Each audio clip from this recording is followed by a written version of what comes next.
Pagi, Bu. Malam, Bu. Kelas apa aja ini? A, B, C? S1 akuntansi C. C. C. Malam. Banyakan C Pagi. semua ya. Yang lain mana nih?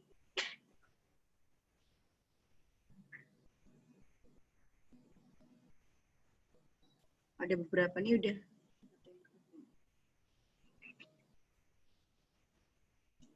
Gimana di mata pelajaran akuntansi keuangan lanjutan ada yang apa namanya? Ada yang perlu ditanyakan atau ada kesusahan apa?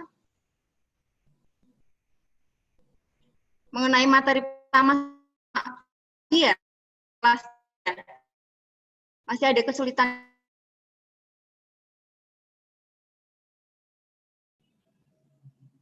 Dari penggabungan usaha sampai tadi laporan keuangan konsolidasi metode equity ya.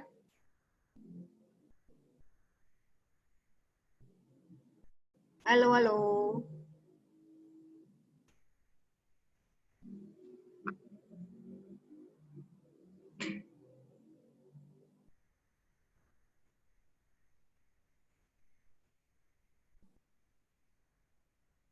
Halo semua.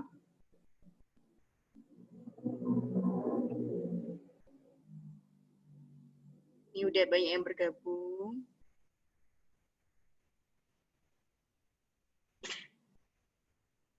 Gimana mengenai materi yang pertama sampai yang tadi, pertemuan 4? Ada yang masih merasa kesulitan? Mengenai penggabungan usaha pastinya udah pada paham kan?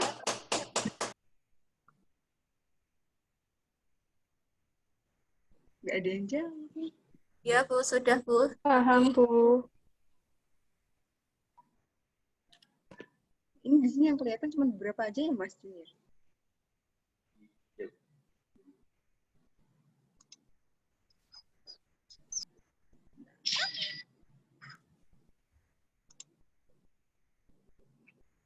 Oke.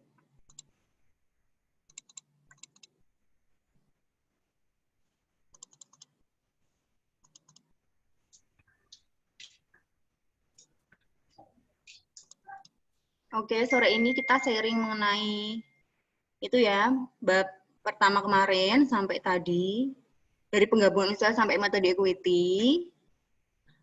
Adakah yang merasa kesulitan mengenai apa? Silahkan di-sharing aja. Kalau penggabungan usaha sendiri udah pada jelas kan, penggabungan usaha itu merupakan jadi gabungan usaha antara perusahaan satu dan perusahaan yang lainnya. Kemudian di mana nanti di situ akan tercipta perusahaan induk dan perusahaan anak. Yang menjadi perusahaan induk itu, di mana dia menguasai saham lebih dari 50%. Nah, intinya materi di akuntansi keuangan lanjutan 2 di semester ini itu kita sekarang membahas mengenai penggabungan usaha tersebut, dan nanti juga mengenai laporan keuangan konsolidasi juga, di mana nanti kedepannya kan ini masih mengenai metode equity sampai metode equity, nanti selanjutnya akan ada keuangan khusus dan laporan keuangan konsolidasi lainnya. Nah, makanya kalian harus paham apa itu laporan keuangan konsolidasi itu apa. Kalian harus paham betul, soalnya itu materinya nggak cuma di pertemuan kedua, ketiga, itu nanti selanjutnya juga masih ada mengenai laporan keuangan konsolidasi. Adakah yang ingin mengeluarkan pendapatnya atau apa? Atau ada yang ingin bertanya sesuatu? Mau sharing sesuatu? Silakan. Ini yang kelas malam belum membahas mengenai metode equity ya, baru kelas pagi tadi ya. Kelas malam silahkan kalau masih ada kesulitan mengenai penggabungan usaha sama yang laporan keuangan konsolidasi yang penggabungan awal itu.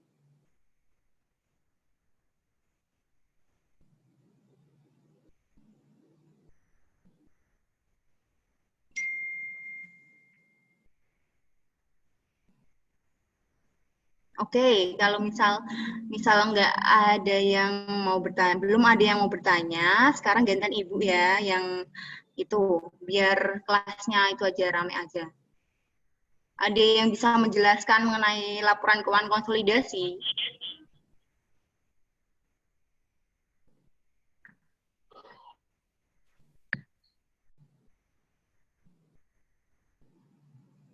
Halo? Adakah yang bisa menjelaskan mengenai laporan keuangan konsolidasi?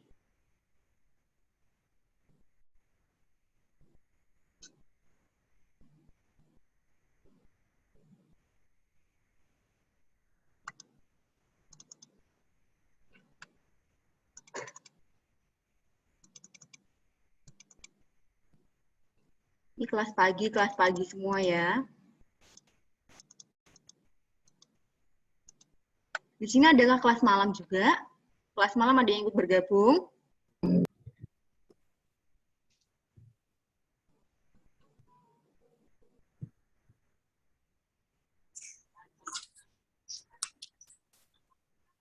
Halo semuanya. Halo Bu. Ya, kelas malam adakah yang bergabung di sini?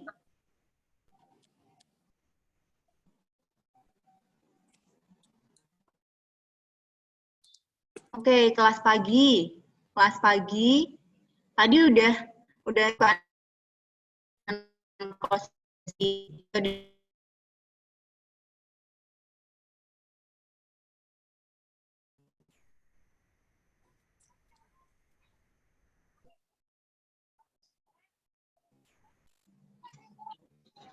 internetnya.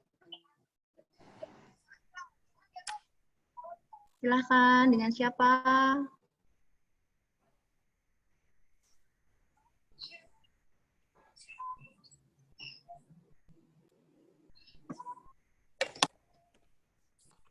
Mbak Denis, Ya Bu. mau itu menjelaskan mengenai laporan keuangan konsolidasi metode equity? Tidak Bu, menyimak saja. Menyimak saja. Teman-teman yang lain gimana? Pada lemes puasa nih kali ya, udah mau buka.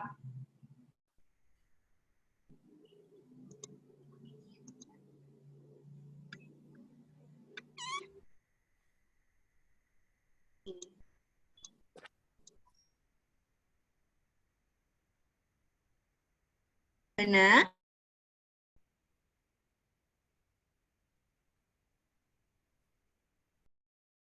Oke.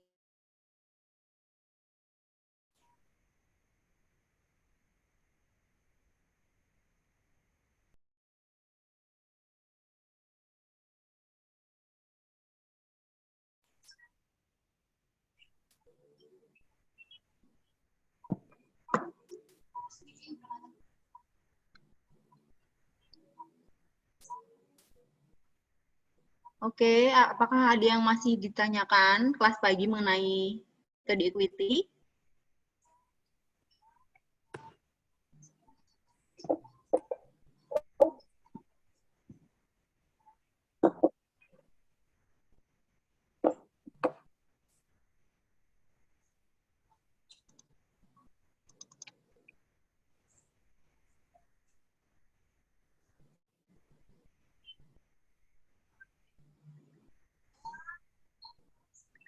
Silahkan, misal ada yang mau ditanyakan, langsung saja mumpung kita ada Zoom meeting ini kan secara langsung.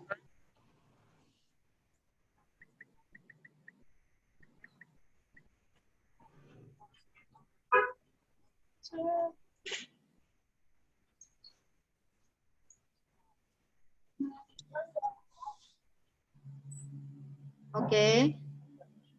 Tadi pagi udah membahas mengenai metode equity ya. Ini banyak sekali nih di LMS nih pertanyaan mengenai konsep dasar dari metode ekuitas. Itu pada dasarnya memandang investasi induk perusahaan terhadap anak perusahaan sebagai sesuatu penyertaan modal, sehingga jika aktif habis si anak perusahaan berubah karena kegiatan operasionalnya, secara otomatis akan menyebabkan perubahan pada nilai investasi induk perusahaan.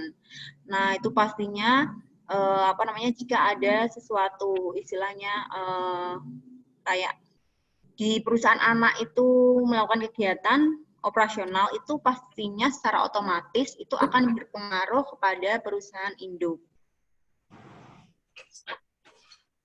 Itu otomatis ya. Jadi apapun kegiatan dari perusahaan anak, kegiatan operasional ataupun apa, itu pastinya nanti itu akan berpengaruh kepada perusahaan induk. Terus dan di sini ada lagi pertanyaan, apakah investor harus berinvestasi ke induk perusahaan? Itu untuk tergantung pada karakter investornya. Nah, investor agresif yang memiliki tingkat penerimaan resiko yang lebih tinggi itu biasanya lebih cenderung tertarik pada anak perusahaan. Sedangkan investor defensif dengan tingkat penerimaan resiko yang lebih rendah itu biasanya cenderung tertarik berinvestasi di perusahaan induk. Nah, di sini itu sudah jelas ya. Jadi di mana di sini investor yang agresif, istilahnya investor yang dia tuh berani menerima resiko yang tinggi, itu biasanya dia lebih cenderung lebih senang untuk berinvestasi di perusahaan anak. Nah, sedangkan investor yang defensif itu investor di mana dia itu berani menanggung resiko yang lebih rendah daripada investor agresif. Jadi dia itu lebih memilih untuk berinvestasi di perusahaan induk. Gitu. Jadi kalau kita berinvestasi di perusahaan induk itu resikonya akan lebih sedikit. Gitu. Nah, ada juga nih, apakah perusahaan anak juga berhak atas dividen dari perusahaan induk? Nih, setiap pemegang saham yang namanya tercatat dalam daftar pemegang saham perseroan berhak untuk menerima dividen. Nah, yang namanya pemegang saham otomatis itu berhak ya, walaupun di perusahaan induk, di perusahaan anak, itu karena namanya kita memiliki saham, kita berinvestasi, kita memiliki saham di perusahaan induk maupun anak, jadi kita berhak untuk menerima dividen. Jadi kalau kita nggak berhak menerima dividen, untuk apa kita melakukan penanaman saham, ya nggak? Namanya investasi itu pastinya untuk mencari keuntungan. Ini ada lagi pertanyaan ya.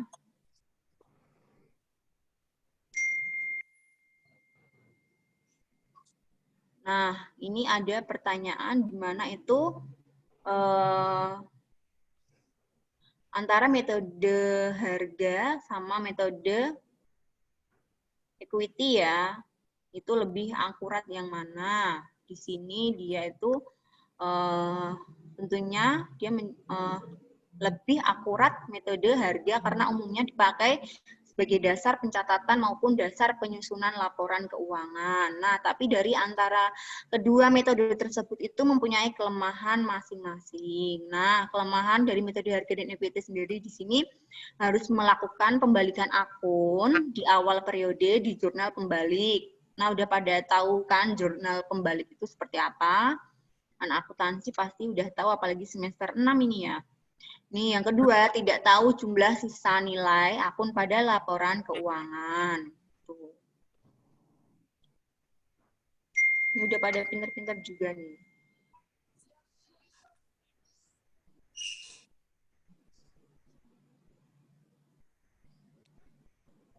Ini pada menghilang kemana, tinggal gambarnya doang. Halo, halo.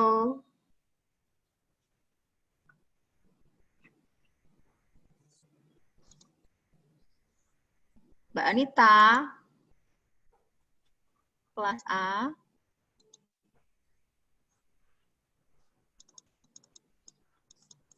Ini pada ngabuburit di rumah semua. Ada yang masih di kampus. Nah, ada lagi.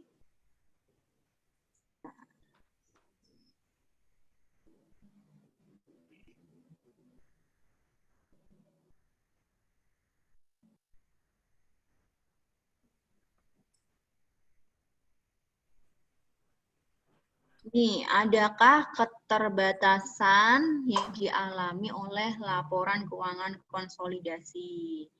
Nah, pastinya hal apapun itu pasti ada keterbatasan atau kelebihan ya.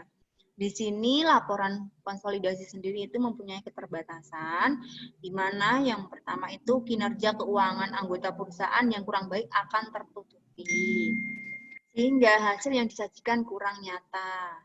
Nah, kemudian itu rasio keuangan tidak mencerminkan rasio keuangan perusahaan secara individual. Karena ini namanya penggabungan usaha antara induk dan anak, jadi otomatis itu tidak mencerminkan cuman istilahnya misalnya perusahaan anak pastinya itu nanti kan laporan keuangannya itu disetorkan, misalnya dilaporkan ke perusahaan induk. Jadi itu mencerminkan rasio keuangan perusahaan secara individual, itu tidak mencerminkan karena mereka pasti dengan istilahnya membuat laporan keuangan itu sesuai dengan apa yang terjadi, misal di perusahaan anak itu sesuai yang terjadi di perusahaan anak untuk dilaporkan di perusahaan induk.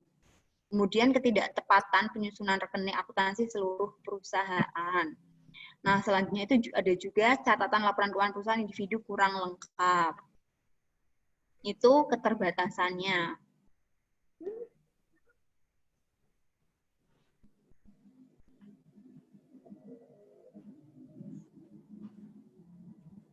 Nah, ada juga nih prosedur penyusunan laporan keuangan konsolidasi. Mohon dijelaskan lebih terperinci lagi. Nah, prosedur penyusunan laporan keuangan konsolidasi itu dijelaskan secara lebih terperinci itu dengan mempersiapkan kertas kerja penyusunan laporan keuangan konsolidasi. Ini nggak cuma laporan konsolidasi doang ya, jadi laporan keuangan pun itu harus ada kertas kerjanya biar memudahkan, ya biar terperinci. Tapi ini juga udah benar. Kemudian laporan laba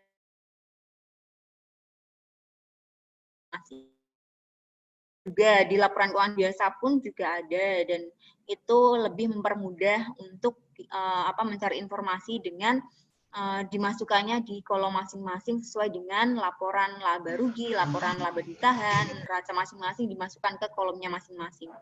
Kemudian jika ada kesalahan-kesalahan pada laporan keuangan induk atau anak, itu seperti koreksi terhadap pencatatan investasi dengan metode biaya dikonversi ke metode ekuitas. Nah, perlu dibuatkan jurnal penyesuaian, diposting ke buku besar, perusahaan induk atau anak. Jadi pasti setiap laporan keuangan itu harus ada jurnal penyesuaiannya, dan pastinya diposting ke buku besar ya untuk mempermudah. Nggak cuma laporan keuangan biasa, laporan keuangan konsolidasi pun itu harus ada. Tuh. Agar lebih terperinci. Jadi hampir sama ya antara laporan keuangan biasa sama laporan keuangan konsolidasi. Cuman bedanya kan kalau laporan keuangan konsolidasi itu merupakan antara perusahaan induk dan anak gitu. Kalau laporan keuangan biasa itu kan cuma satu perusahaan. Nah,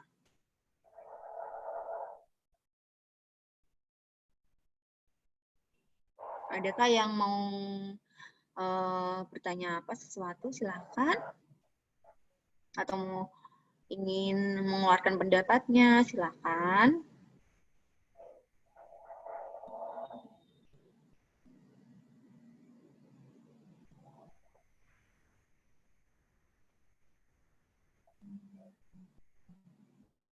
Halo. Nah, di sini ada juga lagi dari Mbak Fitri ya, pertanyaan Mbak Fitri. Adakah beberapa masalah umum yang senantiasa timbul di dalam rangka penyusunan neraca konsolidasi? Ini pertanyaan dari Mbak Fitri ya, itu. Ini ada Mbak Mailana, dia terima kasih atas pendapatnya ya. Ini, itu pastinya dalam laporan keuangan konsolidasi itu pasti ada masalah yang timbul juga ya, walaupun nggak diinginkan. Nah, ini ada beberapa masalah umum yang senantiasa timbul di dalam rangka penyusunan neraca konsolidasi. Salah satunya itu yang pertama itu periode di mana laporan atau neraca konsolidasi tersebut disusun. Nah, pastinya dalam setiap laporan, entah itu konsolidasi, entah itu laporan keuangan biasa, itu pastinya ada saja masalah. Walaupun sudah istilahnya sudah dikerjakan semaksimal mungkin, pasti ada sesuatu masalah, entah dalam penyusunannya, itu pasti ada sesuatu. Bisa terjadi, ada beberapa masalah yang biasanya umum tuh, dalam penyusunannya, saat penyusunannya. Kemudian jumlah saham yang dimiliki oleh induk perusahaan induk dan harga perolehan yang telah dikeluarkan untuk memperoleh saham tersebut. Nah, biasanya ini juga umum terjadi mengenai jumlah saham. Nah, jumlah saham yang dimiliki oleh perusahaan induk itu juga bisa menjadi masalah ke depannya jika ada tidak sinkronan informasi antara perusahaan induk dan juga perusahaan anak. Gitu.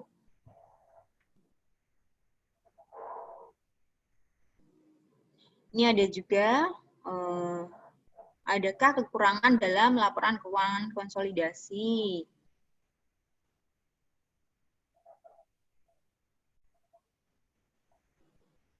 Ini ada pun salah satu kekurangan dalam laporan konsolidasi yaitu dapat menyembunyikan kinerja perusahaan individu yang tidak bagus dengan kinerja perusahaan lain yang bagus. Nah, di sini kan pastinya antara perusahaan induk dan anak itu hal yang tidak diinginkan pastinya itu bisa terjadi. Salah satu perusahaan anak itu mengalami istilahnya kegagalan. Istilahnya ada kegagalan di mana nggak semuanya perusahaan anak itu berjalan dengan lancar. Nah, dari hal itu nanti dengan adanya laporan keuangan konsolidasi ini nanti bisa ditutupi dengan perusahaan anak lainnya yang dalam istilahnya dalam bisnisnya itu, dalam pemasarannya atau dalam penjualannya itu memiliki atau memperoleh laba. Nah, bisa ditutupi dengan perusahaan anak lainnya. Dengan adanya laporan keuangan konsolidasi ini, jadi nanti bisa menutupi kekurangan perusahaan anak yang satu dengan perusahaan anak yang lainnya. Gitu.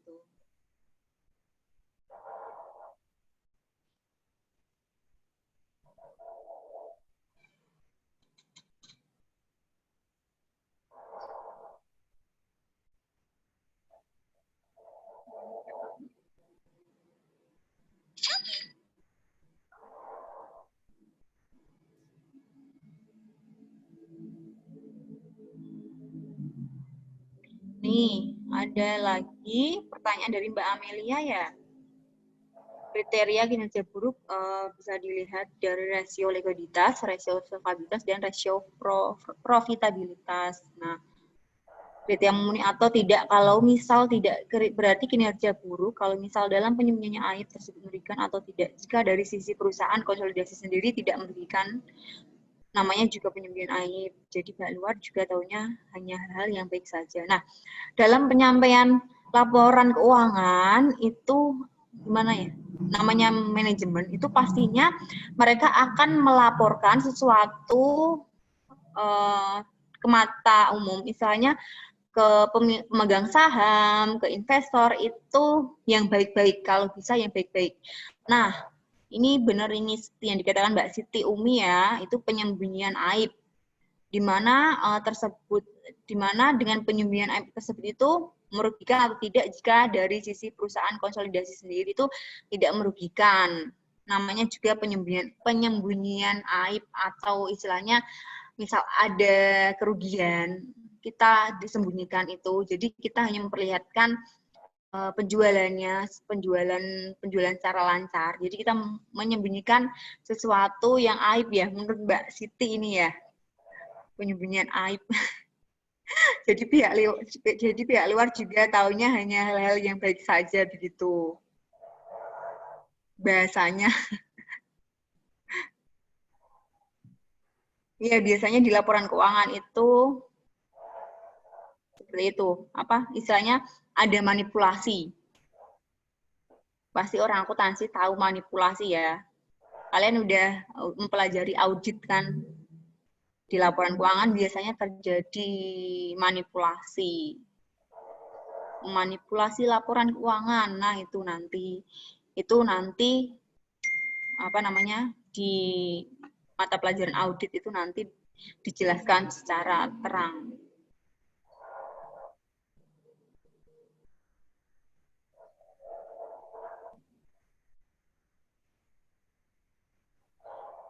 Nih, dari Mbak Nanda Reza, antara metode equity dan metode perolehan harga lebih efektif dan akurat yang mana jika diterapkan, serta apa kelemahan dari dua metode tersebut. Nah, dari kedua metode tersebut itu sama akuratnya dan sama efektifnya karena keduanya memiliki metode yang berbeda ya, antara satu yang lain itu memiliki kelebihan dan kekurangan masing-masing. Nah, di sini itu yang metode cost itu kelemahannya itu harus melakukan pembalikan akun di awal periode di jurnal pembalik. Jadi itu yang metode cost. Kemudian yang metode equity itu kelemahannya tidak tahu jumlah sisa nilai akun pada laporan keuangan. Tuh.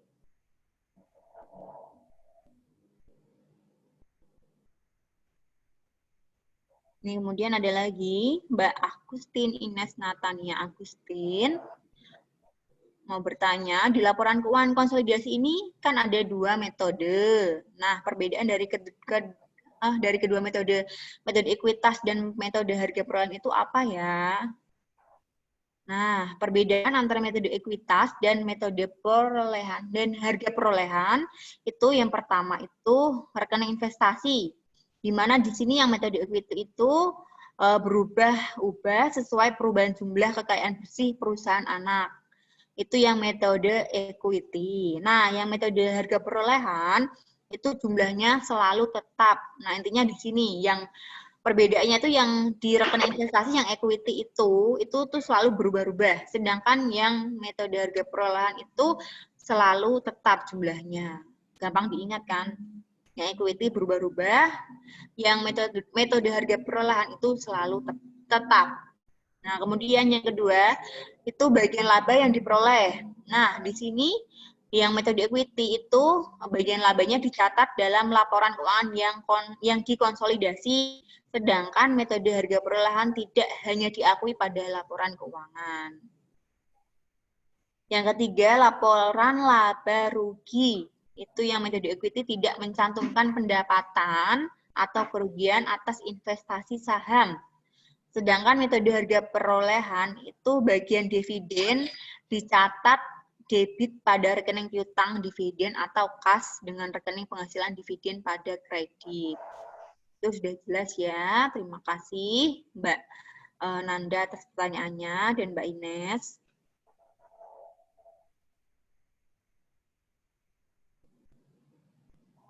Kemudian ini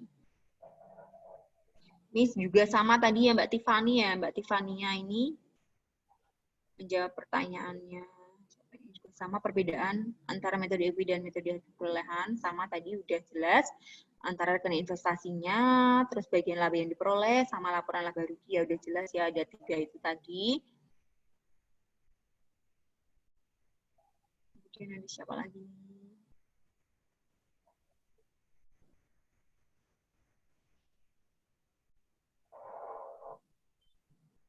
Halo, masih pada aktif? Halo. Halo semuanya. Halo, Sampai jam 5 ya, masih Bu. Oke, tinggal beberapa menit lagi.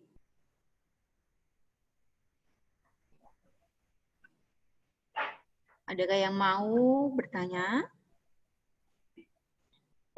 Oke, ini ada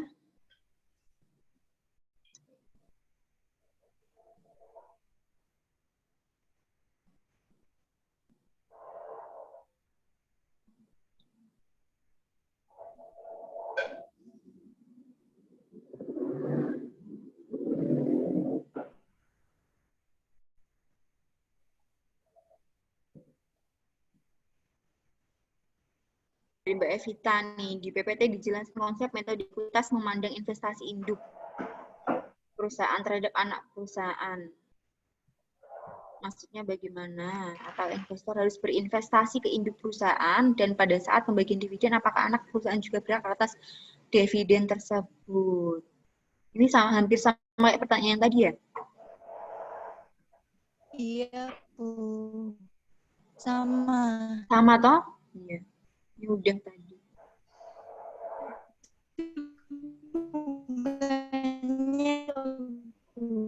Gimana? Gimana? Itu bukan dibahas pertama kali tadi, Bu. Iya, heeh. Ya kan sama tuh, Bu. Apa? Iya kan sama tuh, Bu, itu. Kan bukan itu tadi yang udah dibahas pertama Heeh, kali tadi iya. loh, Bu. Iya, iya udah, Kan, heeh. Iya, iya, iya, iya, udah itu yang itu udah. itu Ini tadi sama siapa mana ini? yang anak Hah? Evita, Bu. Evita. Evita. Oh iya, Mbak Evita.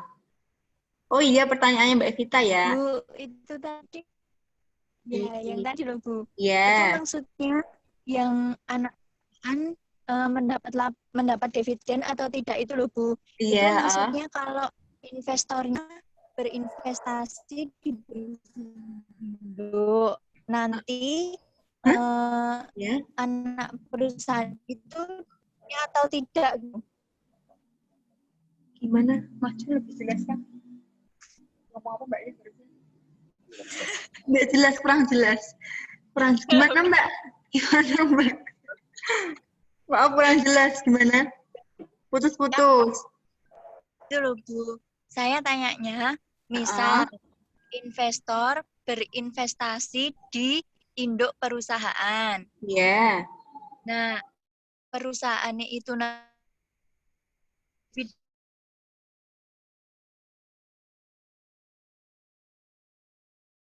Itu nanti dapat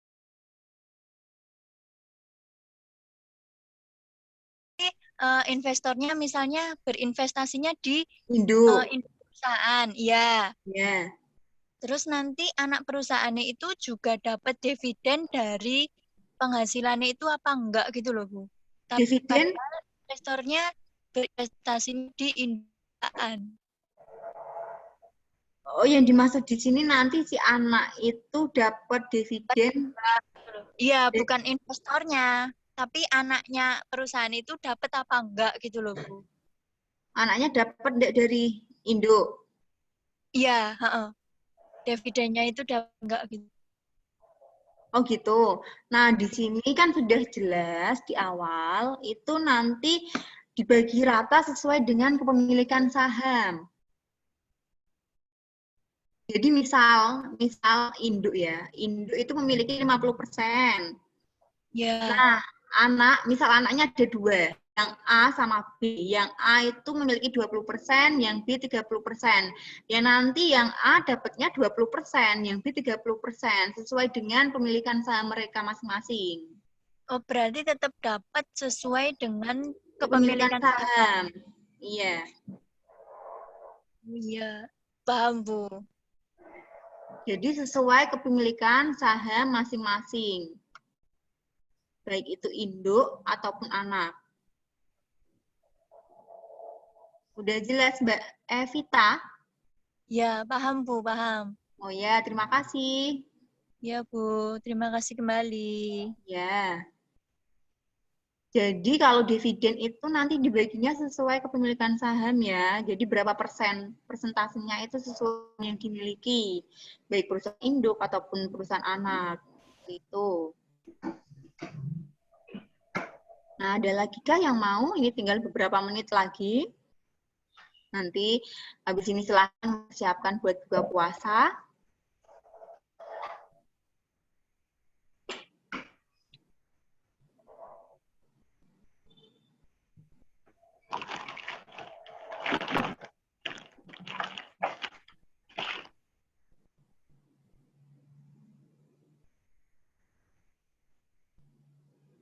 Halo? Masih ada yang mau bertanya? Atau kita akhir sampai di sini? Ini udah tinggal 2 menit lagi, jam 5. Nanti silakan kalian mempersiapkan buat buka bersamanya. Oke. Kalau gitu sampai di sini dulu ya. Terima kasih yang sudah bergabung semuanya.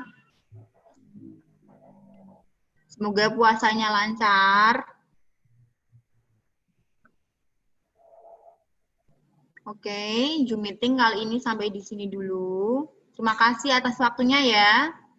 Iya, Bu. Terima kasih, Bu. Ya, sama-sama.